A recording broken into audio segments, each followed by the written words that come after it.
Buenos días, buenas tardes, buenas noches. Aquí el pastor Kenton de la Iglesia Presbiteriana Rey de Reyes en Zapopan, Jalisco. Hoy domingo 7 de febrero. Gracias por conectarse con nosotros. Estaremos en la palabra de Dios este día. ¿Qué te desanima? Obviamente la pandemia y todas las restricciones, pues eso seguramente nos desanima. Posiblemente las ventas de tu negocio han bajado y por más que te esfuerzas no se levantan, desánimo. O tienes un conflicto en la familia y sigue el conflicto y no hay resolución y estás desanimado. O fuiste a ver el médico, un chequeo, y el pronóstico del médico no es positivo y eso te desanima. Verdaderamente el desánimo, todos nos pasamos momentos de desánimo, es inevitable.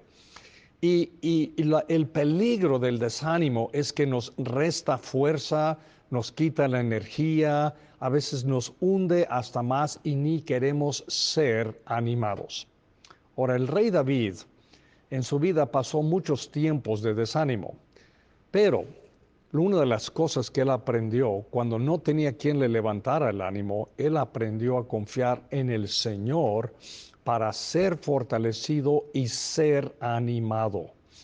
Nosotros, yo estaba pensando en leer el pasaje de hoy en 1 Samuel 30, nosotros necesitamos aprender a fortalecernos en el Señor. No siempre puedes contar con personas que te van a ayudar. ¿Cómo se fortalece uno en el Señor? Pues de eso vamos a platicar hoy, pero antes de continuar, haremos una oración. Oremos. Padre, gracias por hoy, domingo 7 de febrero. Padre, sabemos que estás reinando en este mundo, tú reinas sobre México y todos los otros países.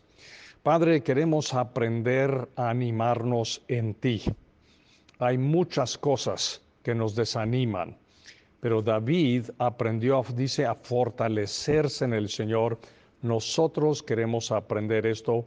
Enséñanos este día, nuestro corazón está abierto. Y lo pedimos en el nombre de Cristo. Amén. En sus Biblias, en Primera de Samuel capítulo 30, Primera de Samuel capítulo 30, le voy a explicar un poquito de trasfondo. Recuerdan que después que David mató al gigante Goliat, David se convirtió en héroe de la nación.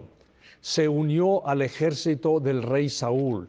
Se convirtió en un gran guerrero. Era victoria tras victoria. Todo el mundo lo admiraba.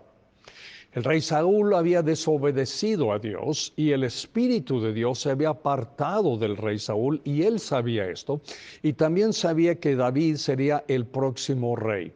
Esto causó que el rey Saúl se pusiera muy celoso y trató de matar a David. Ahora David tuvo que huir y se fue a la tierra de los filisteos, que son los enemigos de Israel. Eso es lo que hoy día es Gaza, a tierra de los palestinos. Y con David se juntaron unos 600 hombres que también fueron marginados por el rey Saúl. Y estos hombres trajeron a sus mujeres y sus hijos. Y de repente David es responsable por más de 1,000 o hasta 2,000 personas. Los filisteos le dieron a David y sus hombres el pueblo de Siglag a donde habitar con sus familias. Entonces, en agradecimiento a esto, David se ofrece a pelear junto a los filisteos contra sus enemigos. Pero la batalla que están próximos a librarse es contra el rey Saúl y los propios paisanos, los hebreos de David. Los filisteos dudan de la lealtad de David, si David pudiera pelear junto a ellos contra su propio pueblo. Entonces lo que los filisteos hacen muy amablemente, le dan las gracias, dicen, regresa con tu pueblo, regresa con tu familia, nosotros lo podemos librar. Entonces tenemos a 1 Samuel capítulo 30, los primeros 6 versículos, y los voy a leer para que podamos ver la historia en donde David tuvo que fortalecerse. Entonces dice así: cuando David y sus hombres vinieron a Siglag al tercer día, los de Amalec habían invadido a Negev y a Siglag, y habían asolado a Siglag y la habían prendido fuego. Y se habían llevado cautivas a las mujeres y a todos los que estaban ahí, desde el menor hasta el mayor, pero a nadie habían dado muerte, sino se los habían llevado al seguir su camino. Vino pues David con los suyos a la ciudad, y aquí que estaba quemada, y sus mujeres y sus hijos e hijas habían sido llevados cautivos. Entonces David y la gente que con él estaba, alzaron su voz y lloraron, hasta que les faltaron las fuerzas para llorar. Las dos mujeres de David, Ainoam, Jezreelita, y Abigail, la que fue mujer de Nabal y de Carmel, también eran cautivas. Y David se angustió mucho porque el pueblo hablaba de apedrearlo, pues todo el pueblo estaba en amargura de alma, cada uno por sus hijos y por sus hijas. Mas David se fortaleció en Jehová su Dios. David se angustió. Todos sus soldados habían perdido esposas e hijos, él también, sus dos esposas, no sabían si estaban vivos o muertos, la ciudad quemada, todo se había perdido. David acaba de regresar de la capital de los filisteos, él era muy amigo del rey, el rey lo admiraba mucho a David, dice, tú eres una excelente persona, eres una persona muy honesta, te apreciamos mucho, pero mejor no peleas en esta batalla, vete a tu casa. Entonces David, con la cabeza en alto, ¿verdad? Él se va a su pueblo para estar con su familia, lleva a todos estos hombres con él y llegan y encuentran la ciudad, el pueblo, todos los edificios quemados y nadie en el pueblo. Todas las mujeres y los hijos han desaparecido. Y dice que ellos y David lloraron hasta el cansancio y sus hombres en angustia quieren apedrear a David. Toda esperanza se había perdido. Ahora preguntamos, ¿por qué le pasó esto a David? ¿Estaba en pecado? ¿Se habían apartado de las cosas de Dios? Para nada. Estaba caminando con Dios. Y David no entendía por qué ahora de repente el camino del Señor es tan difícil. Ahora, recuerden que años atrás el profeta Samuel había ungido a David, el Espíritu de Dios había venido sobre David, David había matado a Goliat, se había convertido en un guerrero poderoso, estaba llevando el ejército de Saúl a victoria tras victoria. David fue declarado un hombre conforme al corazón de Dios, escogido para dirigir el pueblo de Dios. Por un tiempo está en la corte del rey Saúl, logrando esas victorias. Saúl se había puesto celoso, David tuvo que huir al desierto, esconderse en una cueva, pero ahora con todos estos hombres había encontrado un refugio en este pueblo y estaban viviendo en paz. Y tenían como año y medio viviendo en paz, el rey Saúl ya no los perseguía. Y ahora David ve las ruinas de su casa, el pueblo en llamas, no sabiendo que su familia y las familias de los hombres estaban, estas familias vivas o muertas, y sus más allegados a él lo están culpando de esta tragedia. Ahora, seguramente David se preguntaba, ¿cómo puedo ser yo culpable? ¿Por qué? Yo soy el ungido de Dios. Yo tengo el Espíritu de Dios. He obedecido a Dios en todo lo que me ha pedido. ¿Por qué me ha pasado esto? ¿Es esta la recompensa para una persona que obedece a Dios? Y David ya no es el héroe de la nación, ya no es el futuro rey, más bien es un fracasado. ¿Qué puede hacer David en esta situación? ¿Qué hace un hijo de Dios cuando se siente fracasado, cuando está completamente desanimado? Ahora, noten lo que David hizo. Primero, en su desánimo, David buscó al Señor. David buscó al Señor. ¿Estaba Dios en esta tragedia? Obviamente, claro que sí. Y si David será un hombre conforme al corazón de Dios, que va a ser el gran rey, que va a dirigir a su pueblo, que los va a enseñar a confiar en el Señor, Dios tendría que despojar a David de toda confianza en lo material y toda confianza en otras personas para que aprendiera a confiar únicamente en el Señor. David tendría que llorar y clamar, superar su soledad, aguantar las críticas, olvidarse de los aplausos y fortalecerse en el Señor. Entonces aquí vemos que David en su profundo desánimo se dirige al único que lo puede animar. Versículos 7 y 8 en Primera de Samuel dice lo que David hace después. Y dijo David al sacerdote Abiatar, hijo de Ahimelech: yo te ruego que me acerques el efod.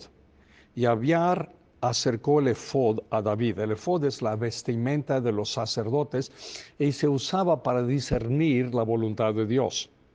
Y David consultó a Jehová diciendo: ¿perseguiré a estos merodeadores? ¿Los podré alcanzar?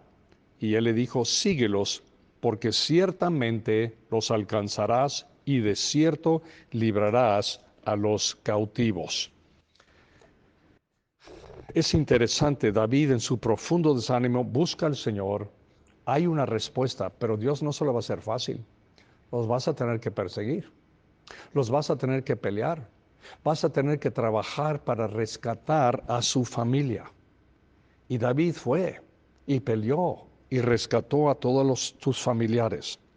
Pablo dice en Efesios 3:16: pido en oración que de sus gloriosos e inagotables recursos los fortalezca con poder en el ser interior por medio de su espíritu.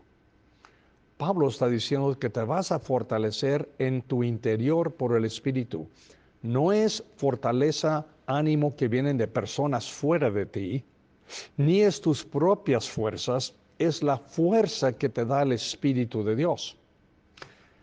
En Efesios 6:10, Pablo dice: por lo demás, hermanos míos, manténganse firmes en el Señor y en el poder de su fuerza.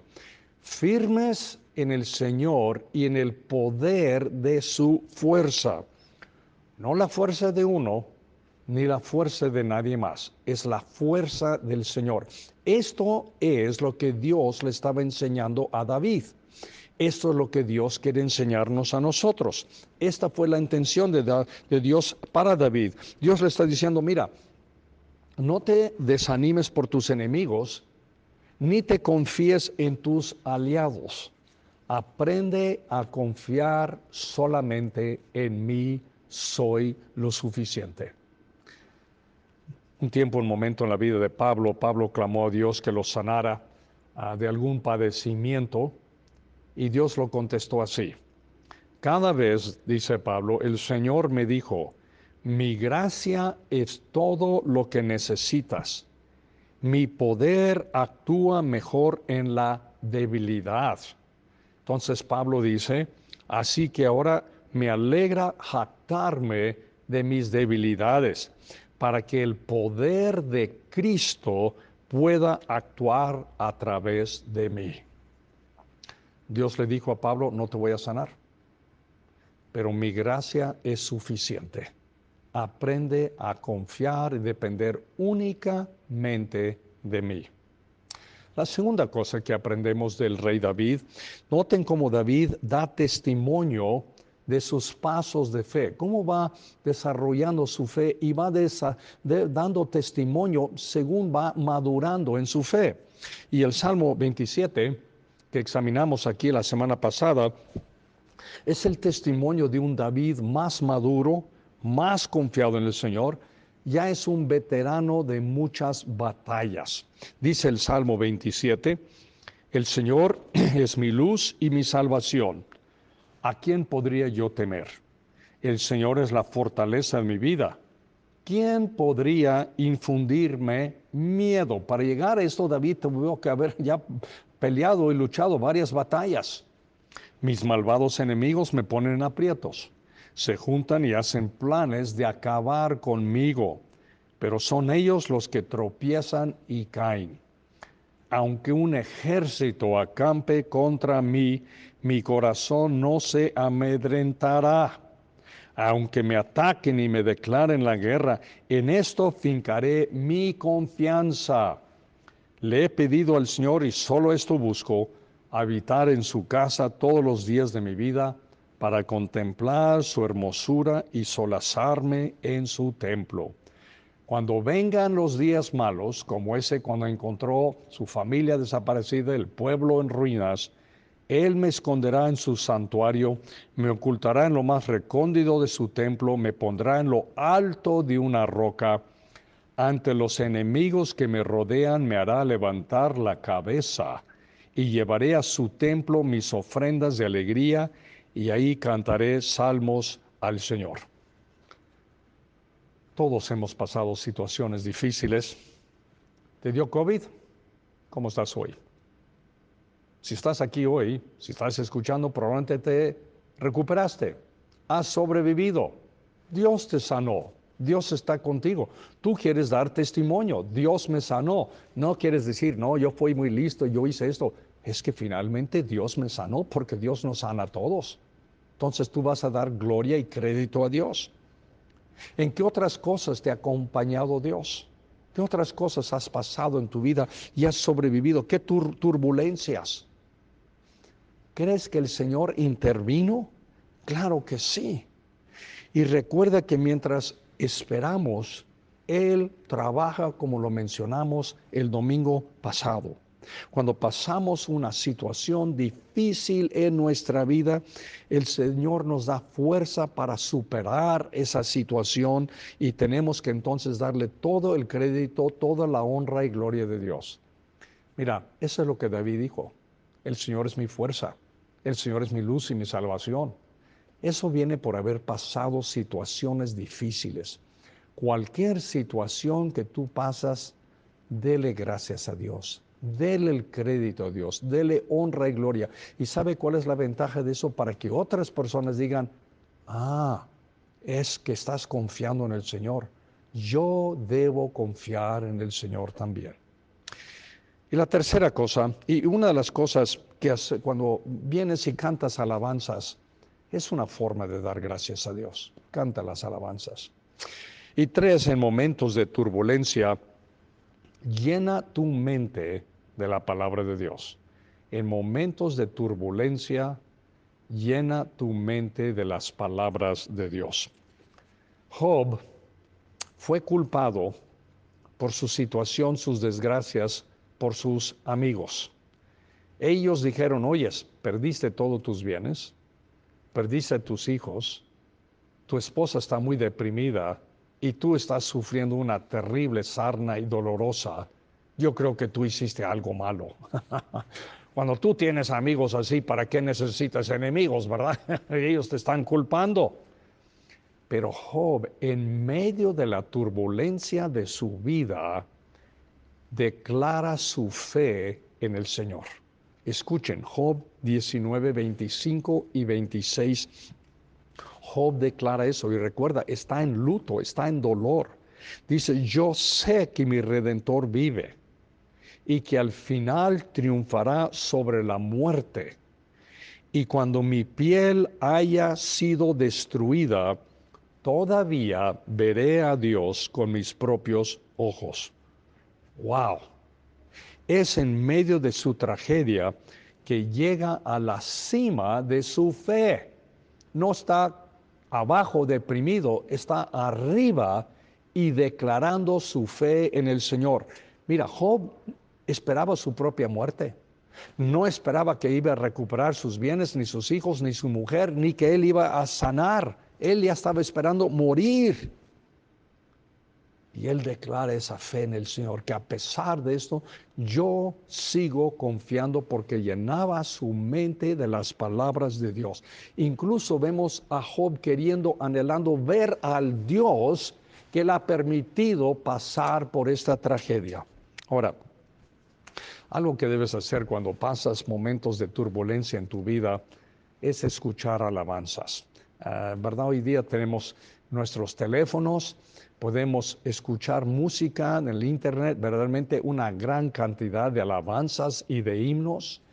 Escoja las buenas, las que te animan, te levantan, que sean buena letra de la palabra de Dios. Algunas canciones no tienen buena letra. Lee los salmos verdaderamente.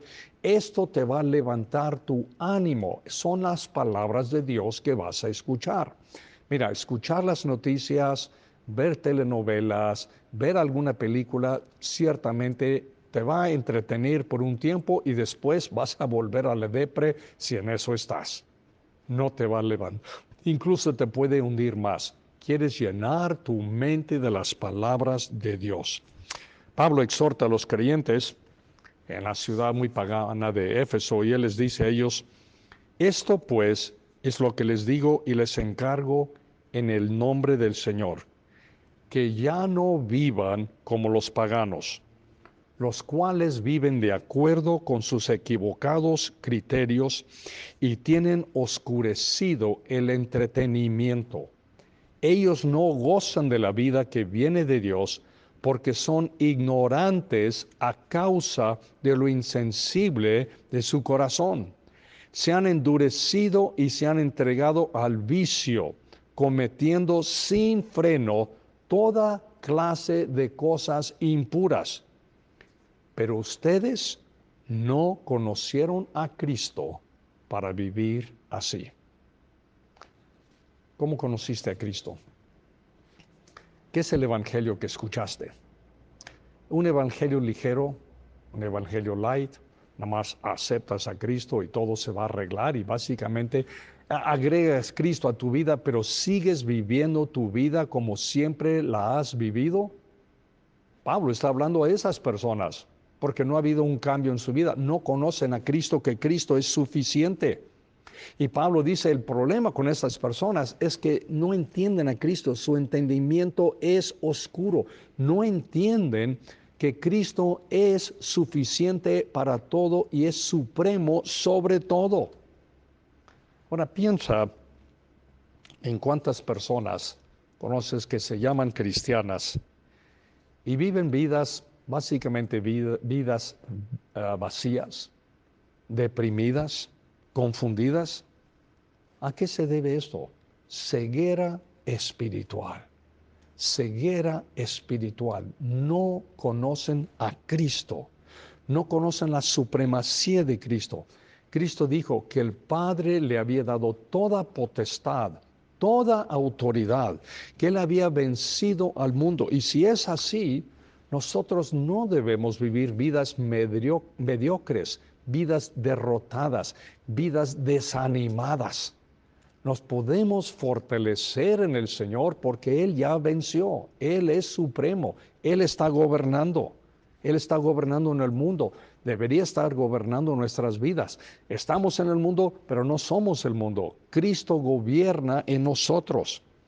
Otra exhortación del apóstol Pablo es en Efesios 1, 17 al 19. Pablo dice, pido que el Dios de nuestro Señor Jesucristo, el Padre glorioso, les dé el espíritu de sabiduría y de revelación para que lo conozcan mejor.